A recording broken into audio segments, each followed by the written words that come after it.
जय गजानन माऊली. तर चला, स्वागत आहे आपल्या उद्यापन सिरीजमध्ये. तर आज आपण पेपरपासनं कमळ तयार करतो आहे.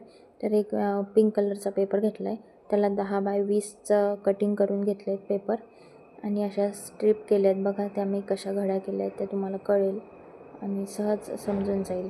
असे 4-4चे 3 स्ट्रिप्स घेतल्या आहेत.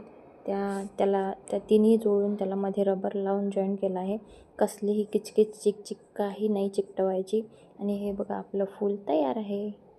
किती छान दिसते. मला पर्सनली खूप आवडलं आहे हे कमळ, म्हणून मी 2 बनवले आहेत. आणि बघा याचा फायनल लुक तुम्हाला दिसेल. खूप छान दिसते आणि खूप सोपी आहे. तुम्ही करू शकता उद्यापनाच्या दिवशी. सगळीकडे कमळ कमळ कमळ. म्हणजे मी प्रचार नाही करत आहे बरं, पण कमळ खूप सुंदर दिसते आहे. हे बघा, तर मी समयाचे ते वरच्या फिरक्या असतात त्या काढून त्याच्यावरती ठेवून बघितलं आहे, तर ते खूप छान जुळून आलं आहे. आणि बघा किती सुंदर दिसते आपलं कमळ. किती छान तुमचं डेकोरेशन दिसणार आहे बघा उद्यापनाचं. कसं वाटलं नक्की सांगा. थँक्यू.